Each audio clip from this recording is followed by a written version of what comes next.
right, welcome to the Leadership Puzzle, the podcast that helps you solve the people challenges that matter most. I'm your host, Jeff Lupinacci, and today we're exploring something that every leader faces, but few want to talk about it: the imposter syndrome. But more importantly, what our emotions are trying to tell us, especially at a time when AI is starting to do more of our thinking. My guest is Cortney Rothman. She's a leadership coach, a consultant, and an expert in Enneagram. And so during this episode, we're going to have a little bit of fun where Courtney's going to turn the tables and give her take on my Enneagram type. So, Courtney, welcome to the Leadership Puzzle. Hi, Jeff. Thank you for having me. All right. Well, you've had a great career at Intel, and then you jumped into coaching and uh, and you've leveraged this tool that I know is popular in a lot of universities. Both of my kids have used it, the Enneagram. What drew you to the Enneagram versus, the myriad of other assessments, as you use in your consulting and coaching practices to help leaders grow and develop? Yeah. Well, I'll say I love assessments in general. I gained a real appreciation for assessments through my work as an internal leadership coach at Intel. We used Birkman, Korn Ferry, Hogan. I mean, just so many assessments. Yeah. And I felt that assessments really helped me get to the crux of a challenge really quickly. When I was first introduced to the Enneagram, actually, I hated it. A colleague gave me a debrief, and I did not make it easy on him. I fought the results in the whole discussion. I did not like what I heard. I was defensive. And in retrospect, I think I just wasn't ready to hear a lot of the truths that the Enneagram offered me. And I set it aside for 6 months. And then I was working on a project, and I was getting really emotional and taking things really personally. And I noticed that my other colleagues were not. They were dealing with it, managing it much more differently. And there was something that triggered my memory in the debrief that I had about my Enneagram type, which is a type 4, which is an intense creative, can be very emotional, it can be very self-referencing, and it clicked. And I went, I'm making this about me, and I think there's some truth here. I was willing to take the good parts, but I wasn't willing to take the bad parts. Sure. So I had to really take a good look. And once I saw it, I couldn't unsee it. And then Yeah. from there, I got super curious. Got it. Now, you mentioned there's a whole lot of great assessments out there. A lot of them come with hardcore psychometric data that's validated, and we're 98.2%, accurate and whatnot. And the Enneagram's a little bit different than that. What in your view, sets it apart from the other assessments that leaders can really benefit from? It's a great question. There are Enneagram is so interesting, and in that it's proliferated in all kinds of segments. Like you mentioned, education. There's business. It's used elsewhere in spiritual faith work, and it has really interesting origins. I mean, that go back to sacred geometry, and it has this sort of mystery around it. And there are many different tests within the Enneagram. There's the free online test. There are scientifically validated and reliable tests that you can take around the Enneagram. For example, the IQ9, the integrative Enneagram, that's just one. There are many. That's the one that I happen to be certified in. But what I find is that most of those assessments deal with behavior, but not the motivation that drives the behavior, not the why. And behavior is a symptom, but it doesn't, like I said, tell me why. Right. So when I know the why, I can target my coaching questions to be very specific. So I'll give you an example. In Enneagram world, there's the 8, which is the challenger, the active controller, kind of the born leader. And then the 3 is the competitive achiever. They're very motivated by success. So 2 different leaders, both might show up really aggressively, taking control, driving a meeting, But the motivation for an 8, the why for an 8, is all about, being worried about being vulnerable.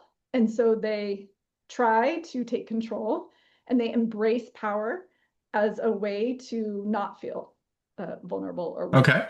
Whereas a 3, their why is about success and looking successful, feeling successful, having that visible, tangible evidence of achievement. So they're going to drive hard in order to produce results. So very different whys. Yeah. So in a coaching context, I would ask the 8 leader more about, what's your relationship to power and how does power keep you safe? And a 3 leader, I would ask them more about, tell me about your desire to achieve and what's your relationship to achievement and what's it like when you don't achieve. So 2 very different tracks that would get us, I think, more quickly to the origin of the challenge. Interesting. Interesting. Which I think leads to just this idea of success. Especially in a business context. We when we were talking last, we talked a little bit about the imposter syndrome. I know in my career, I stepped into roles that I knew I was nowhere near ready to take on, and I didn't have any of these psychological, oh my gosh, I'm an imposter. What am I doing here? I just went, okay, I gotta, pull my boots up and let's step into this. So I don't necessarily love the term imposter syndrome, because I think it diffuses and it labels something of just the natural growth that people go through a career. Love your take on the buzzword itself, but then more importantly, I know you deal with a lot of people that feel that, so I don't want to minimize it. Tell me what you're thinking. Yeah, great question. Before we go there, I'm just curious, what would you call it? Like, what's a better name for it in your world? Oh, I think it is just it's growth, and it's the uncomfortable world of growing, and I I like I like growing tomatoes and whatnot, and sometimes you gotta cut off some of the branches for the rest of it to grow, and I just see that as the natural part of someone's growth path and career. Is if you want to step into a bigger role, you're not gonna be ready for that role. So it's not, no one's saying, no one's going, well, you need to now pretend that you're ready. Most people know you're not ready if it's a step up, and you just have to do what you need to grow into it.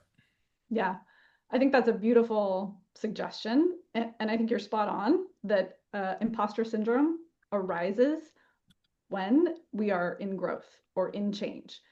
For example, I was working with a principal engineer who was newly promoted, and he was in this situation where he was having to now deal with politics and executives and ornery customers, and he felt completely unequipped and unprepared Yeah. for it. And Yep. where he went with that in the Enneagram sense was, I'm not good, I'm not right. And we made some progress through coaching, but when we figured out that he was a type 1, which is the perfectionist imposter, so yes, he understood that he had this growth opportunity. He was very excited about it. And then there was this part of him, this he called it the ghoul, would pop up and say, well, you're not doing it right. You don't have it good enough.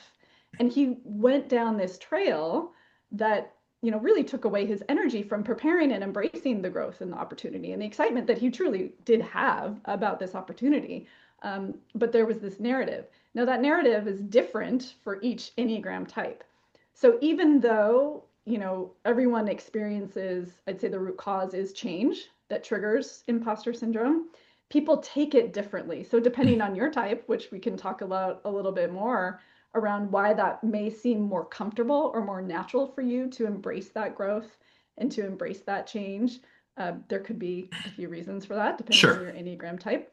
Yeah. Whereas different types will experience um, that challenge as maybe internalized as like something wrong with them, or that I'm not helping enough, I'm not expert enough, I'm not positive enough. There's different ways in which that is informed. So I agree with you. I think the cause is change, and it's fear. The root, since we talked about emotions, I think that Yeah. the root emotion is fear, Yeah. that I cannot rise to this challenge, that I'm not ready for this challenge. What happens if I fail visibly? All those things. Imposter syndrome was coined in the 60s, I believe it was, or Yeah, 70s. 70s, I think, by the 70s, yeah, psychologist, and yeah. around women who were Women, stepping into leadership roles. yep. As women entered the workforce and were Yeah. taking on more leadership roles, they found this unique to women who felt, that they were frauds somehow for being and undeserving of being in the positions of leadership that they were. Or But soon unprepared. Yeah. studies found that it wasn't just women, it was men, and yeah. Um, yeah, it's interesting because I think fear, I think it's natural to doubt anytime there's change. It's like, I mean, I certainly remember. So going back to Intel, Mhm. since we both were at Intel, I started at Intel as a temp and was interviewing for a job to do quality and accounts payable, right? Kind of a new idea. And while I was familiar with quality, I was like, oh my gosh, what do I do? Now, this was before the internet. So I went to Powell's bookstore, if you're Mhm. familiar with Powell's in Yep. Portland, all my peeps in Portland. And Mhm. I found a book that had Deming and Duran and like three or four different, kind of philosophies around, quality. And I Mhm. crammed on the weekend. And so when the interview time came for this like full-time role, the hiring manager said, okay, well, tell me about quality. And my first answer was, are you talking about Duran or Deming? What do you want to talk Mhm. about? Right. And Mhm. I completely, was like not really prepared, but I knew just enough to Yeah. throw out those buzzwords. And like, oh no, that's good. Let's go on to something else. Because he didn't want to get into that level of detail. And I got the job and I spent Yeah. 17 years at Intel. But I mean, Mhm. it was that willingness to overcome that doubt and do what I need to learn, just enough to take the next step. Yep. Yep. So that's almost like a type 5 strategy, which is the expert imposter, which I know we talked about. We are having a debate whether you were a 9 or a 5 on the Right, right. Enneagram. And the 5 strategy is to go deep and to research and to have that knowledge and to prepare. I mean, everyone would do that, but a 5 especially would really focus. And fear, the message behind fear is to focus. Hmm. That's all. It's just Yeah, telling us to focus. You think about yeah. animals in the wild and their ears are going like that. That is them focusing on what the sound is. So when we feel fear, it is a reminder to focus. Hmm. Love it. Love it. And so when you come across someone that is feeling this imposter syndrome and you get in there, you understand their Enneagram type, um, is there a way to fix them, or is it really more a process of helping them see what they're feeling and how to step into those feelings appropriately to move through the that syndrome. Yeah, we aren't aiming to fix. I don't think there is a fix, but we are aiming for awareness. Because when you have awareness, you have more choice. And you take that choice and you go this direction or you go that direction, and it's conscious rather from habit or impulse. Right. um, a good analogy for this is so we're in Oregon, or I'm in Oregon. and the Oregon Trail. You know, you've seen pictures of the ruts, like the big wagon ruts in the rock. Well, that is like an analogy for the well-worn neural pathways of an Enneagram personality. You are always going to go that route. It's well-traveled. It's a strategy that served you well. And by the way, it's not who you are at your core. It's just your strategy to be safe in the world and to navigate relationships and social structures. So it's just that deep embedded group. So what we're doing with awareness is we're going, now suddenly I see that there are different paths and I can go a mile over here and travel this way and still get to the same direction, but I'm at more choice in how I travel. So it's really about the awareness and then the strategies for how you manage it when it happens and how you take care of yourself. Got it. Okay. Well, that makes complete sense. Now, you mentioned emotions and fears and emotions and last time we talked, you mentioned that emotions are simply data points. We know things are run by logic and algorithms in our world today, but we don't pay enough attention to our emotions. Tell me about what role emotions play and why we need to be thinking about them. Yeah, so this is another area of work that I love to focus on. And first, I'll just say a little bit more about the idea of emotions as data, and then I'll get to the second part around the logic and the algorithm. So I think that emotions get a bad rap in the workplace.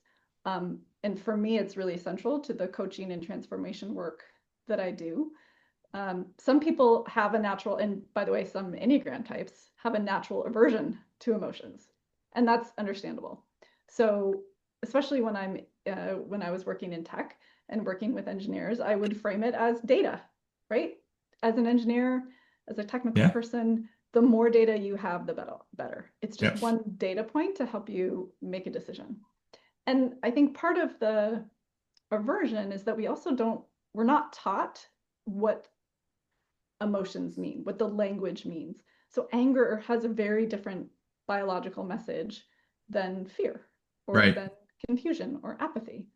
And so when we can really understand what that data is telling us, then we can use it as just one data point in our lives. Sure. So that's one of the reasons why I like to frame it that way. Also, I think it's a funny thing to say that, that we make rational and logical decisions, because there's been lots of research, lots of papers and books that sort of prove that is not true. In some cases where there's people who have damaged parts of their brain, the emotional zone of their brain, and when they try to make decisions, like a simple decision, like which way to go, they can't, because what they found is that the emotion piece and the logic reasoning piece is so intertwined in emotion decision making that you can't really separate it. Interesting. So, yeah.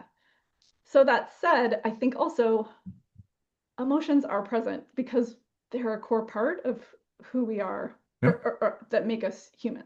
Right. So, I mean, machines are run by logic and algorithms, but people are not. People don't run on that. People run on some of that, but they also run on emotions.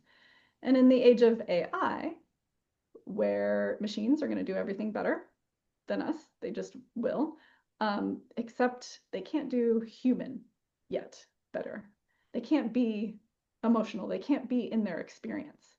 They can parrot what they think is, the right response, depending on the context. And there's all sorts of, patterns and algorithms for that. Yep. To really feel and to experience is really human. And unique to being human. And I've heard like lots of podcasts, and Demis Hassabis, who's the, leader of Google DeepMind, AI researcher, I've heard him talk in several, interviews that he really feels the future of careers, the most opportunity in careers is going to be those caring, empathetic, more emotional careers because the transactional pieces will be outsourced to machines. So then we get to really reflect on what does it mean to be with our emotions and to have emotions as part of our human experience. And I'll just tie in one more piece there with the Enneagram. The Enneagram, some types are more emotional than other types. And that's okay. It's not either or, right? Like Yeah. our brain doesn't go, it's either or. We have Right. both of those intelligences for a reason. And emotions evolved to help us survive and be in social structures and be in relationship with others and community in order to survive. Right. Yeah. I almost see it as, AI is, there's intelligence to that. I mean, it's got the plethora of every piece of data that is put into it, but it will never have the wisdom that a Mm-hmm. human has through experience, exposure, interaction, emotions. And so that's almost what I'm hearing is that, yeah, it's that wisdom that we bring to the table that will really be what capitalizes the jobs of the future. Yeah, I mean, what is wisdom but experience? Yeah. It's being a physical body in the world, being in relationship, having learning, having these experiences that help us grow and evolve. Yeah. No, that's interesting. I know was it the World Economic Forum did a big assessment on what are the top skills for 2030. And Mm, you're absolutely right. Emotional intelligence was like now right at one of the top five of, uh, and resilience. So those emotional components that humans bring to the table are going to be what are most important in roles. And I think that's right. I think mm, that's right. mm. Fun to see how Um, that evolves. yeah, it should be a lot of fun. Yeah. I mean, Okay. especially if you think about how, emotions have been minimized, especially in the professional workplace. And yet, oh my gosh, suddenly here's this thing that is going to differentiate us that we need to enter the chat, like that needs to come back and be reintegrated and part of how we Mm. show up as professionals. Fascinating. It is. And it may be part and parcel of what we're seeing in terms of just mental health and mental wellness Mm, and uh, I, I don't know that there was any you know secret design of, hey, let's start pushing mental health onto our employees because we're going to need them emotionally healthy when AI starts taking on the transaction level yeah. work. Maybe there was someone smart enough to think through that, but Mm. That's a whole nother conversation, that is right? a whole nother Intelligent conversation. design. Yeah. Okay, so I want to flip the tables a little bit. We've talked a little bit about the Enneagram. We've talked about Mhm. some emotions and whatnot.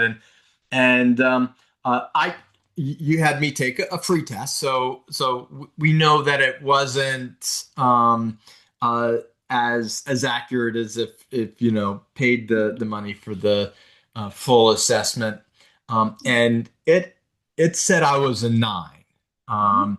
Now, both of my kids in college, they got really into the Enneagram, and they Mhm. were like, "Well, you're this, this, this," and I'm like, "I have no idea what you're talking about." And so I asked my son, I asked Mhm. Jeremy, I said, "Okay, Jeremy, I know you think I have a certain number. I just took this test that said I was a nine. What do you think?" He's like, "No, I think you're a Mhm. five." And Mhm. um, so I'm just gonna lay that out to you, and Mhm. and you know, coach me, Workshop it. drill me, Yeah. workshop it, do Yeah. whatever you do, so that the audience can see what they would be getting in for should Mhm. they contact you to get some help. Yes. So normally I do the IQ9 and integrative Enneagram test, which Yeah. is a valid and reliable test. But since Right. we're just playing here, my first question is, what makes your son think that you are a 5 over a 9? He knows you really well.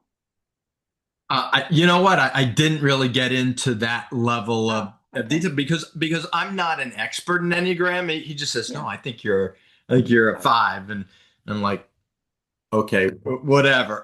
Okay. Well, so then I'll play back maybe the strategies for a 9 and a 5, and you Okay, can sort of real time see what lands for you. perfect. So the way I think about the Enneagram archetypes is survival strategies. It's not who you are, it's your strategy for being in the world. Okay, So a 9 finds safety in creating harmony and mediating. They're experts at keeping the peace, at paying attention to what's going on with everyone. So they're constantly negotiating. They're very easygoing, very flexible, and those are all positives. The shadow side of a 9 is that they often go to sleep to their own needs, because if they really get in touch with what they want, that might be really disruptive to the people they love or to the people around them. And that might cause disharmony or conflict. And at all costs, 9s want to avoid conflict. The 5's strategy for being in the world is to be deeply knowledgeable, to research, to be the expert, to understand how things work. How do they fit together? And what is the relationship to this? They are often the deep technical experts. 5s are also really motivated by conserving their energy and their inner resources. So it's interesting. Both 5s and 9s. Let's take the emotions example, like what we were just talking about. So a 9 won't really want to talk about emotions because emotions can create disharmony and conflict and messiness. A 5, because they're worried about conserving their own inner resources, they're more internal, they're more reflective, they're deeply knowledgeable, and a little skeptical, to the point where, though, that they're always curious, but then they're like always sifting through data and information. So a 5 will very easily feel overwhelmed by emotions. And so a 5 will set emotions aside because it can consume emotions, not it. Emotions can consume their inner resources. So it's really uncomfortable for them to go in a place that maybe they don't truly understand or haven't maybe learned to understand what the emotion is saying. And so to understand is the core strategy for a 5. Let me pause. Do either of those resonate with you? there are bits and pieces of both of Mm-hmm. those that I'm like, okay, yeah, I can see that. So, for example, Yeah. um, I don't love conflict, which is ironic. Have surviving Intel 18 years, and maybe that's why now I'm like, if I don't have to have conflict, I'm happy. Yeah.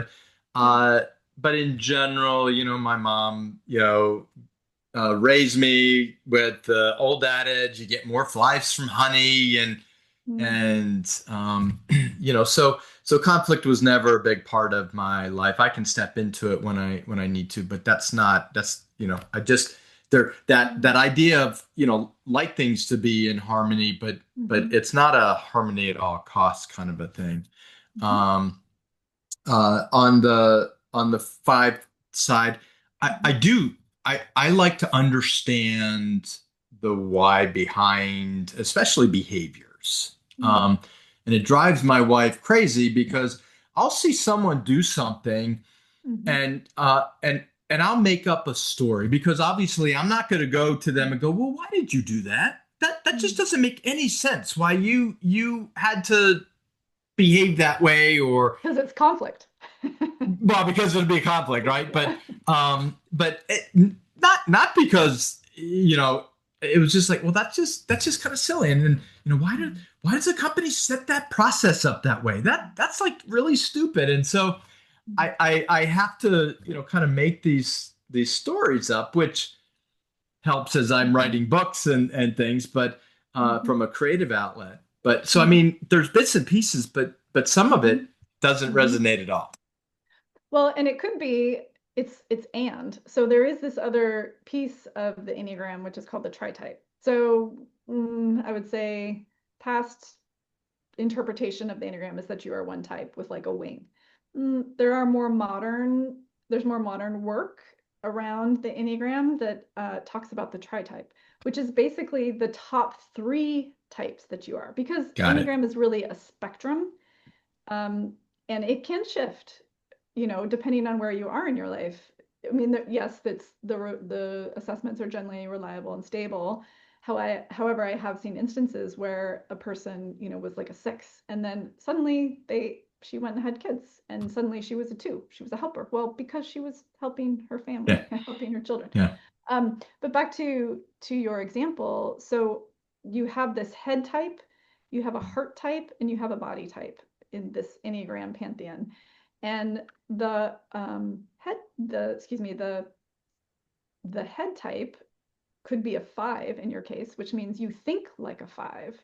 You're very structured, you're very investigatory, you're very curious, you're very research oriented.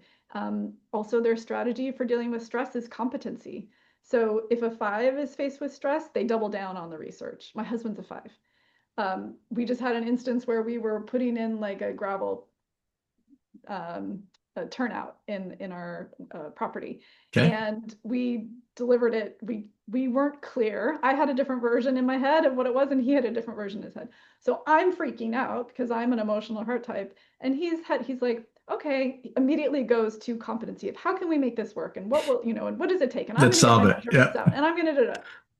Both are valid, right? There's this, both ways of being are valid, but the 9 is to get stuff on. Okay, so back to 5. So how it could all be true. You could be a thinking like a 5, acting like a 9. So when you are out in the world, in relationships, um, in community, very mindful of the balance and the harmony and the peacefulness, and negotiating with all parties. You could have that 5 and that 9 energy both at work as you try to investigate a solution in order so that there is no conflict that erupts. Um, but meanwhile, it's so where are you in that? Because you're so busy trying to take care of everyone else. And then the heart type is kind of a mystery. We don't know because the heart types are the 2s, 3s, and 4s. So the 2 is the helper, always looking to support and help other people. The 3 is the achiever, always looking. So they go to sleep to their emotions because emotions get in the way of success and achievement. It's not convenient. Not going to deal with that. I'm going to just keep moving on. And then the 4, which is deeply reflective, deeply emotional, and kind of that quiet, intense creative is what they call it. I'd probably say 3 would be Yeah, you know, yeah. um, So in the 3-5-9 combination, that is a double down for like emotions. Nope, not convenient because they get in the way of getting things done, of the strategies of being successful and safe in the world. sometimes they do get in the way. Yeah, yeah, Let's just yeah, let's just go. Come on. yep. That's all right. And it's again, that's a gift, right? It's not helpful to wallow in the Yeah. emotions, Yeah. but it is helpful to establish empathy and relationships and be in community and nurturing and all of those and feel love and all of those things that are vital to the human experience. It's kind of funny as you're bringing that up. I thought of um, my wife had this little toy poodle that she just loved, and it came time for it to pass away, and that happened on a Friday, and come Saturday, like 24 hours later, the house just felt empty, Mm. and I kind of looked at her and I was like, we should you know get another dog. And she was like, I think you're right. So we Mm. you know Sunday Mhm. came, we found a little doodle, and we went and got it, and my daughter was like, how could you do that? How can you just not sit in your emotions and just Yeah. sit there and absorb them. I'm like, I don't need to. Let's just go solve the empty house Yeah. syndrome. Yeah. Yeah, and grieve, like there's a whole process to grieving. So if you do skip those, but look, I'm no judgment on your strategy for dealing with your loss here. It's just that awareness. This is my strategy. Other people have different strategies. Yeah. What are the stories that I have that I'm making up about my strategy versus the other people's strategies? And how do we have empathy for all the strategies and make place for it, Yeah. especially in the workplace? Yeah. Leaders, think about it. If you're all transactional, no one's going to follow you. No Right. one wants to listen to if you're passionless, if you're, not excited about your product or your people or your future, who's going to follow? Yeah. No, no, that's true. That's true. Which is why we get in trouble with those really charismatic leaders who, maybe Yes. have some lower ethical standards or moral standards than others. Yes. So you need So, that discernment of the logic and the reason to yeah, balance out the woo yeah, factor. yeah, for sure, for sure. Okay, so our unfortunately our time is almost up, but I want to have one last question here before we wrap up, and kind of just end on this theme of emotions that they're signals. Is there one emotion that leaders need to be paying more attention to than others? And if so, why is that? And how, what kind of strategies should they think about to, be aware of that they, it's like, oh, okay, I've got to do something now because I know that's happening. Yep. I'm going to say three Okay. emotions. And what I observe is anger in the workplace and the corporate environment, especially.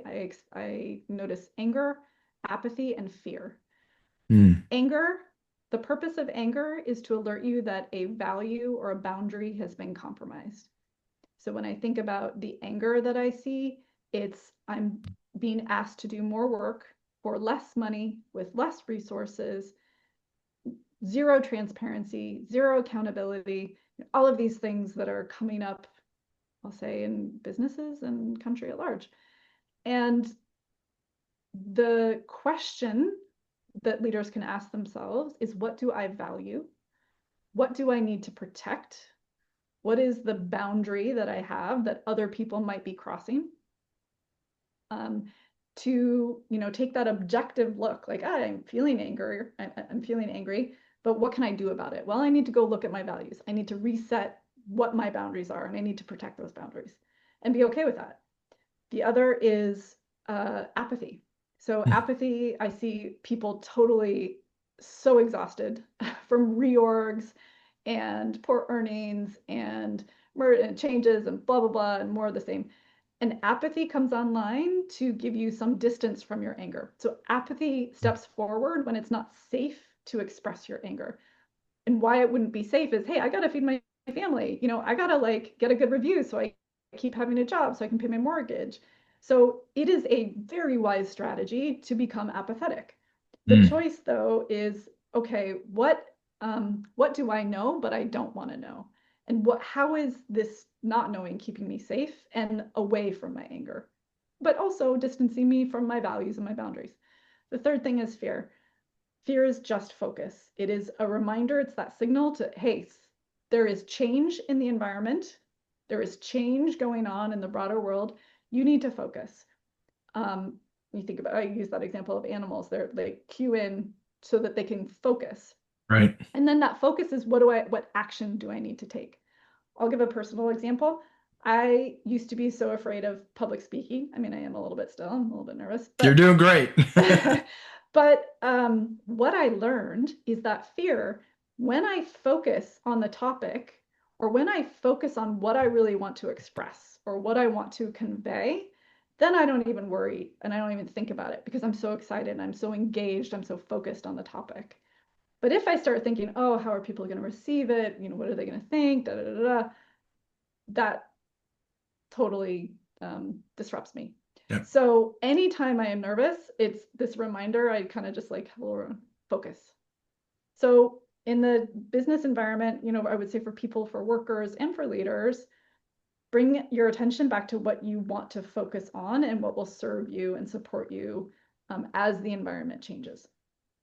Oh, that is wisdom right there. So awesome. So Cortney, if someone wanted to get a hold of you, learn about their own Enneagram type, how to shape their leadership and whatnot, how can they do that? Yeah, a couple ways. You can find me at Cortney at CortneyRothman.com. I also have a website, CortneyRothman.com. I'm also starting a fun new project around the Enneagram and imposter syndrome with a former client. We're starting a Substack called the Imposter Squad. And we're just starting early days, but it's interesting because he was so impacted by the work that we did and the transformation that we did through the Enneagram imposter work that he wanted to start talking about his own experience. And so he's talking about it from the engineering, principal engineering world. I'm talking about it from the coaching Enneagram world. And we're just going to see where it goes. So all right, so that's Imposter Stack on Substack. Imposter Squad. Imposter Squad, sorry, yeah. Imposter Squad on Substack, and then CortneyRothman.com or Cortney at CortneyRothman.com. All right. Well, that is it for today's episode of the Leadership Puzzle. Thank you so much, Cortney, for joining us and sharing that insightful wisdom about what it means to lead with awareness of who we're supposed to be. My big takeaway really is emotions aren't distractions, they're data. Sometimes the best signals we have are that noisy, in this noisy world, is that our bodies and emotions are sending us information that we can actually do something with. So, hey, don't forget to follow the Leadership Puzzle, share it with a colleague, leave a review. And if you're ready to take your people strategies to the next level, you can visit us at evolvehrs.com. And until next time, keep leading, keep learning, and keep putting the pieces together. See you soon on the Leadership Puzzle.